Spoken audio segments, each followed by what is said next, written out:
In 1972, the lands of Pickering Township, northeast of Toronto, looked much the same as they did when they were first settled by the pioneers in the early 1800s. The land is Class I farmland, and for generations, until 1972, Pickering was a breadbasket for Toronto and the surrounding area. The Trudeau-era federal government changed all that. It expropriated 18,600 acres of rich farmland to build a second international airport for Toronto. The airport was deemed necessary at the time, as the original plan was to close Pearson. Well, plans have changed. Pearson has not and will not close.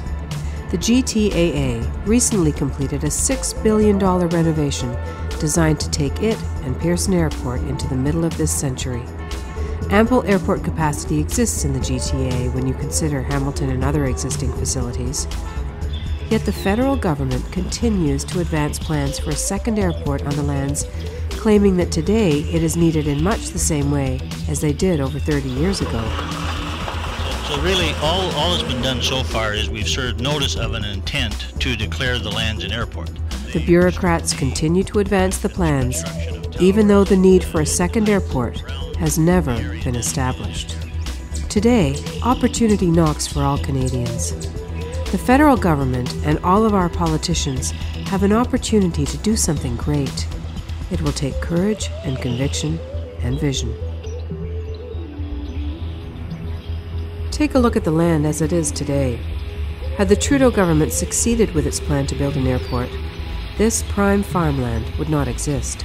Instead, highways, pollution, traffic jams, and a legacy of wasted opportunity and the waste of billions of dollars would exist, just like it does today at Mirabel. Luckily, after a groundswell of grassroots protest, the planned airport was shelved, and fortunately, the federal government still owns this precious resource. Had the government not expropriated this land in 1972 for an airport, today the land would be covered by urban sprawl, and this fertile ground would have been lost forever. But opportunity knocks.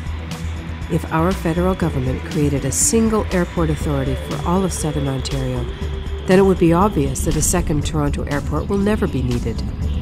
Such a body would ensure existing resources are utilized properly instead of the useless competition between neighboring airports for the same customers.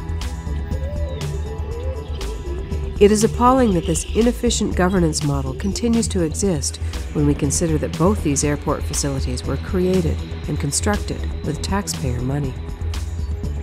Today, the lands in Pickering stand as they did when it was expropriated in 1972. This land represents the largest tract of Class I farmland from Toronto to the East Coast, as well as a great opportunity. The question for you and your party is, what will this land look like in another 30 years? Our support in the next federal election will go to those politicians and the party with the vision and the courage to look past the dreams and fantasies of the past and look forward with vision. The time to stop planning for another white elephant has arrived. The voters and public overwhelmingly oppose this unneeded and unnecessary mega project.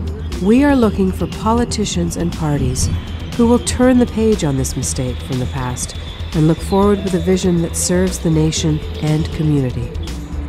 What we don't need is unnecessary government-sponsored competition between government-created airport authorities. We need a single airport authority. We want a future that serves the community and the public of Canada, rather than one that wastes it.